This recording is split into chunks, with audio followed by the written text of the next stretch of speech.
ഞങ്ങളുടെ channel subscribe ചെയ്യുക. Latest update videos കാണാൻ ബെൽ ബട്ടൺ ക്ലിക്ക് ചെയ്യുക.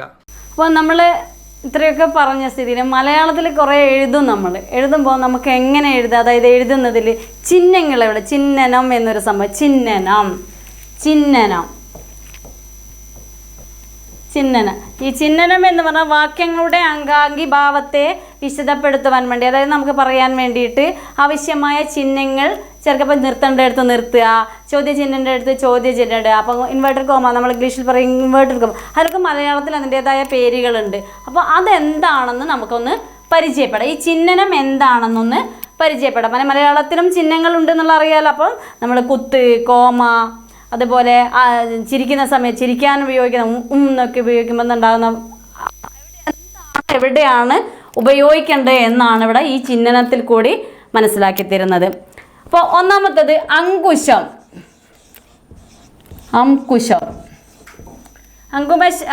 എന്ന് പറഞ്ഞാൽ ഇത് ബ്രാക്കറ്റിലാണ് ഇടുന്നത്. കോമ എന്ന് പറയും. ഇംഗ്ലീഷിൽ അതിന് കോമ എന്നാണ് പറയുക.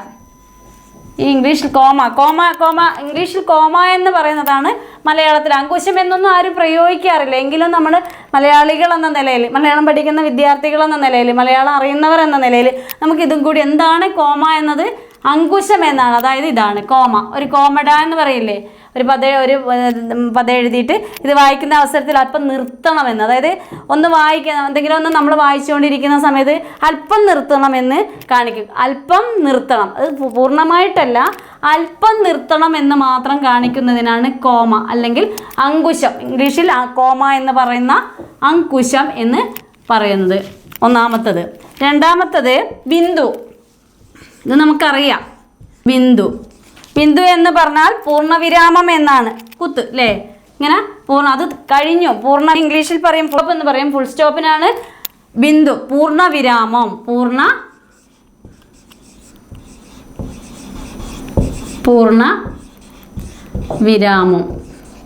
അതായത് ഇങ്ങനെ ഒരു കുത്തിട്ടാൽ പൂർണ്ണവിരാമമാണ്. ഇംഗ്ലീഷിൽ അത് ഫുൾ സ്റ്റോപ്പാണ്. ഒരു സെൻറ്റൻസ് കഴിഞ്ഞ് അത് നിർത്തണം എന്ന് പറയും. അതായത് പൂർണ്ണമാക്കേണ്ട സ്ഥലത്ത്, പൂർണ്ണമായി നിർത്തേണ്ട ദിക്കിലാണ് നമ്മൾ ഈ ചിഹ്നത്തിൻ്റെ ആവശ്യം. ഒരു കാര്യം പറഞ്ഞു കഴിഞ്ഞ് അത് അവസാനിച്ചാൽ അവിടെ നമ്മൾ എന്ത് ചെയ്യുന്നു? ഒരു കുത്തിടുന്നു. നേരത്തെ എന്താണ്? അത് അവസാനിക്കില്ല, പറഞ്ഞ് അല്പം നിർത്തുന്നു, പകുതി നിർത്തുന്നതിനാണ് കോമ എന്ന് പറയുക. പൂർണ്ണമായി നിർത്തുന്ന, പൂർണ്ണവിരാമം വന്നത്, പൂർണ്ണമായ ഒരു സംഗതി പറഞ്ഞു കഴിഞ്ഞാൽ, ഒന്ന് എഴുതി കഴിഞ്ഞാൽ കംപ്ലീറ്റ് ആയി എന്ന് തോന്നി അതവിടെ കുത്തിടണം. അതിനാണ് ബിന്ദു അല്ലെങ്കിൽ പൂർണ്ണവിരാമം എന്ന് മലയാളത്തിൽ പറയാം. മൂന്നാമത്തത് രോധിനി എന്ന് പറയും. അതായത് അർദ്ധവിരാമം. ഇതിന് പറയാ അർദ്ധവിരാമം. ഇംഗ്ലീഷിൽ സെമിക്കോളൻ എന്ന് പറയുന്നത്. സെമിക്കോളൻ അത് ഇംഗ്ലീഷിൽ സെമിക്കോളൻ എന്ന് പറയും. അതായത് അർദ്ധവിരാമം. കോമ കഴിഞ്ഞു പകുതി, അത് പകുതി നിർത്തുക. ഇത് പൂർണ്ണമായി നിർത്തുന്ന ബിന്ദു. ആ ഒരു സംഗതി പറഞ്ഞു ഒന്ന് എഴുതി അത് തീർത്തു എന്ന് വെച്ചാൽ പൂർണ്ണവിരാമം ബിന്ദു. പിന്നെ രോധിനി അർദ്ധവിരാമം എന്നാണ് പറഞ്ഞത്. അർദ്ധവിരാമം എന്ന് പറഞ്ഞാൽ എല്ലാ ഉപവാക്യങ്ങളുടെയും ഒടുവിൽ ഈ ചിഹ്നം നമ്മൾ ചേർക്കും. എല്ലാ ഉപവാക്യങ്ങളുടെയും ഇടയിലാണ് നമ്മളത്, അതായത് അർദ്ധവിരാമം, പകുതി വിരാമം, തീർന്നിട്ടില്ല, അർദ്ധവിരാമം ഇടുന്നു. അർദ്ധവിരാമം എന്ന് പറഞ്ഞാൽ അല്പം മാത്രം, അതായത് ഒരു കുത്തും. അർദ്ധവിരാമം എല്ലാ ഉപവാക്യങ്ങളുടെ ഒടുവിലാണ് നമ്മളിത് ഇടേണ്ടത്. പിന്നെ ഉദ്ധരണി. നാലാമത്തെ ഉദ്ധരണി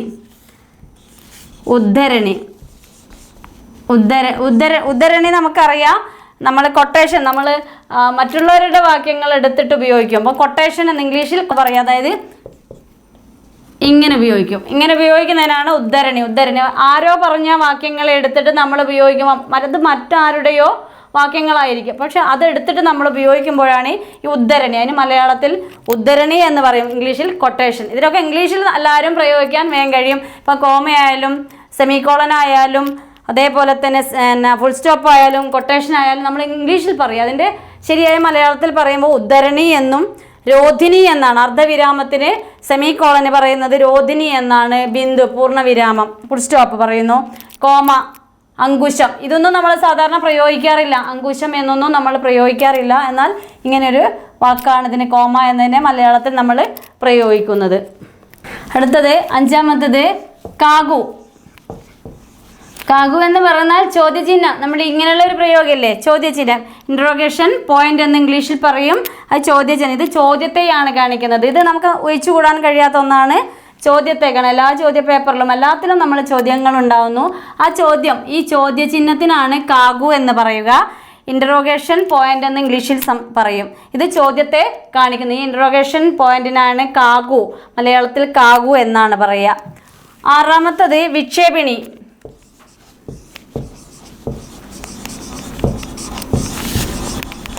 വിക്ഷേപണി നമ്മൾ കണ്ടിട്ടുണ്ടാവും. എക്സ്ക്ലമേഷൻ പോയിന്റ് എന്ന് പറയുന്നത് വിസ്മയം. നമുക്ക് എന്തെങ്കിലും കണ്ടിട്ട് ആ എന്നുള്ളല്ലേ നമ്മൾ ഞെട്ടി ഇങ്ങനെ അങ്ങനെയൊക്കെ ഉണ്ടാകുന്ന സന്ദർഭത്തിൽ നമ്മൾ ഉപയോഗിക്കുന്നതാണ്. വിസ്മയം തുടങ്ങിയ നമ്മളുടെ വികാരങ്ങളെ വ്യാക്ഷേപകങ്ങളുടെയും സംബോധികളുടെയും പിന്നിൽ ഈ ചിഹ്നം. വ്യാക്ഷേപകങ്ങളുടെയും സംബോധന ചെയ്യുന്നിടത്തും നമ്മൾ എന്ത് ചെയ്യുന്നു? അത് ആശ്ചര്യം, അത്ഭുതം, എന്തെങ്കിലും അങ്ങനെയുള്ള സംഭവങ്ങളൊക്കെ നടക്കുന്ന സ്ഥലം നമ്മൾ എഴുതി കഴിഞ്ഞാൽ അവിടെ ഉപയോഗിക്കാൻ ഇങ്ങനെയുള്ളത് ആശ്ചര്യ ചിഹ്നം എന്നാണ് മലയാളത്തിൽ പറയുന്നത്. അതിനാണ് ശരിക്കും വിക്ഷേപിണി എന്നാണ് മലയാളത്തിലെ പേര്. ഏഴാമത്തത് ശൃംഖല അല്ലേ? അതിനെന്താ ഇങ്ങനെയാണ് ശൃംഖല എഴുതുക. ഒരു പദത്തിൻ്റെ 2 വരികളിൽ മുറിച്ചെഴുതുമ്പോൾ ഒന്നാം വരിയിലൂടെ അവസാനത്തിൽ, അതായത് 2 പദം നമ്മൾ എഴുതുകയാണ്. ഒന്ന് എഴുതിയിട്ട് നമ്മൾ എന്ത് ചെയ്യും? അത് അടുത്ത് മുറിച്ച് എഴുതണം. അടുത്ത പദത്തിലേക്കാണ് എഴുതെങ്കിൽ നമ്മൾ എന്ത് ചെയ്യും? ഇങ്ങനെ ചെയ്തിട്ട് ഇടും. അതിനാണ് ശൃംഖല എന്ന് പറയുന്നത്. ശൃംഖല. 8 രേഖ. രേഖ നിങ്ങൾക്കറിയാം അല്ലേ? ഡാഷ്. നമ്മൾ ഇംഗ്ലീഷിൽ ഡാഷ് എന്ന് പറയും. ഡാഷ്. അപ്പം നമ്മൾ എന്തെങ്കിലും ചെയ്തിട്ട് എന്ത് ചെയ്യും? അത് അവിടെ വിട്ടിട്ട് ബാക്കി എഴുതാൻ പറയുമ്പോൾ അവിടെ ഡാഷാണ് ഉപയോഗിക്കുക. ഡാഷ്. ഇംഗ്ലീഷിൽ ഡാഷ് പറയുന്നതിന് രേഖ എന്നാണ് പറയുക. 9 വലയം. വലയം നമുക്ക് അറിയാലോ. ബ്രാക്കറ്റ് ഇംഗ്ലീഷിൽ ബ്രാക്കറ്റാണ് വലയം. ഇത് ഒരു പദത്തെയോ വാക്യത്തെയോ അതിനോട് ബന്ധമില്ലാത്തിടത്ത് ചിഹ്നം ചേർക്കുക. ഇതിൻ്റെ അകത്ത് വരുന്ന വാക്യത്തിനാണ് പറയുക. ഇതിനകത്താണ് ബ്രാക്കറ്റിൽ ഇടും. ഇതിനെ ബ്രാക്കറ്റിൽ ഇട്ടിട്ട് ഇതിന് അകത്ത് നമ്മൾ എന്തെങ്കിലും എഴുതാം. അതിന് വേണ്ടിയിട്ട് ഉപയോഗിക്കുന്നതാണ്. അതായത് ഇതിനിപ്പോൾ വലയം എന്നുള്ള വേറൊരു പേര് പറയുകയാണെങ്കിൽ അത് ഇതിനകത്താണ് എഴുതുക. അത് ഇതിനകത്ത് എഴുതുകയാണെങ്കിൽ അതിങ്ങനെ ഒരു ബ്രാക്കറ്റ് ഇട്ടിട്ടാണ് നമ്മൾ ചെയ്യുക. അപ്പോൾ അതിനാണ് ബ്രാക്കറ്റ് എന്ന്. ബ്രാക്കറ്റിൻ്റെ മലയാള പദമാണ് വലയം. രേഖ, വലയം. പിന്നെ കോഷ്ടം. 10 കോഷ്ടം. സ്ക്വയർ ബ്രാക്കറ്റ് എന്ന് പറയും ഇംഗ്ലീഷിൽ. സ്ക്വയർ ബ്രാക്കറ്റ് അതായത് ഇത് രണ്ടും തമ്മിൽ വ്യത്യാസമുണ്ട്. ഇതൊരു തരം വലയമാവുന്നു എന്ന് തന്നെയാണ് പറയുന്നത്. ഇതൊരു ബ്രാക്കറ്റാണ്, ഇതൊരു സ്ക്വയർ ബ്രാക്കറ്റാണ്. ഇനി വിശ്ലേഷം. അടുത്തത് 11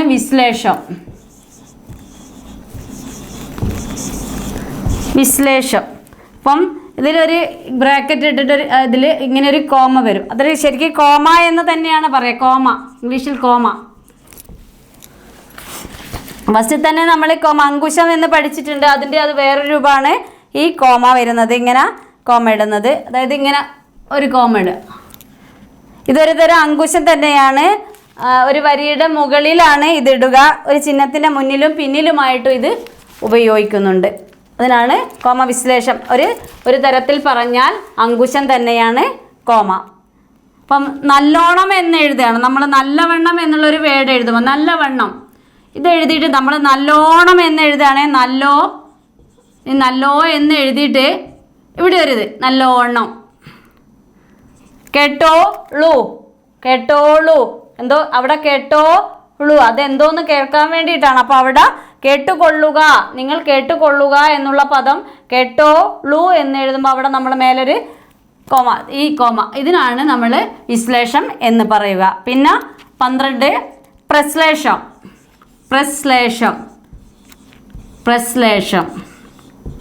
അപ്പോൾ അതൊരു ഇതാണ്. ഇങ്ങനെ എഴുതിയിട്ട് വീണ്ടും ഇങ്ങനെയുള്ളൊരു രൂപം. അത് സംസ്കൃത ഭാഷയിലാണ് കൂടുതൽ ഉപയോഗിക്കാറ്. സംസ്കൃത ഭാഷയിലാണ് ഈ പദങ്ങൾ ഉപയോഗിക്കുക. നമുക്കറിയാം നമോസ്തു, വനസ്മീൻ, നമോസ്തു എന്നുള്ളൊക്കെ പദം ഉപയോഗിക്കില്ല. ഒരു ഓങ്കാരത്തിൻ്റെയും ഏകാരത്തിൻ്റെയും പരത്തിൽ ചില അക്ഷരങ്ങൾ എന്ത് ചെയ്യാണ് ലോപിച്ചു പോയിട്ടുണ്ടെന്ന് ചൂണ്ടിക്കാണിക്കാൻ ഈ ചിഹ്നം ഉപയോഗിക്കുന്നുണ്ട്. അതിന് നമോസ്തു എന്ന് എഴുതും. നമോ എന്നിട്ട് ഇതിങ്ങനെ ഇട്ടിട്ട് ഇങ്ങനെ നിങ്ങൾ കണ്ടിട്ടുണ്ടാവാം. ഇങ്ങനെ എഴുതി വെച്ചത്. നമഃസ്തു, നമഃ അസ്തു, നമഃ.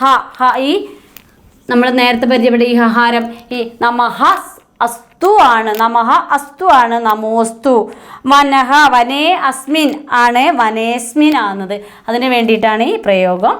ഇതാണ് മലയാളത്തിലെ 12ഓളം ചിഹ്നങ്ങളെ നിങ്ങൾ കാണാം. ഈ ചിഹ്നങ്ങളൊക്കെ തന്നെ നമ്മൾ ഇന്നും ഉപയോഗിക്കുന്നുണ്ട്. ഓരോ സെൻറ്റൻസിലും പലതരം ചിഹ്നങ്ങളാണ് ഇന്ന് ഉപയോഗിക്കുക. അങ്കുശം ഉണ്ടാവുന്നുണ്ട്. തുടക്കത്തിൽ തന്നെ നമ്മൾ കണ്ടു അങ്കുശം.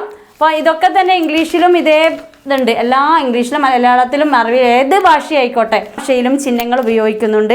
അപ്പോൾ ഈ ചിഹ്നങ്ങൾ ആദ്യം അങ്കുശം വരുന്നുണ്ട്, ബിന്ദു വരുന്നുണ്ട്, പിന്നെ രോധിനി വരുന്നുണ്ട്, ഉദ്ധരണി, കാകു, അപ്പം ശൃംഖല, വിക്ഷേപിണി, രേഖ, വലയം, കോഷ്ടം, വിശ്ലേഷം, പ്രശ്ലേഷം തുടങ്ങിയ പദങ്ങൾ, പ്രശ്ലേഷം തുടങ്ങിയ ചിഹ്നങ്ങളാണ് മലയാളത്തിൽ ഉപയോഗിക്കുന്നത്. ഇത്രയും ചിഹ്നങ്ങളാണ് മലയാളത്തിൽ നമുക്ക് ഇന്ന് കണ്ടുവരുന്ന ചിഹ്നങ്ങൾ.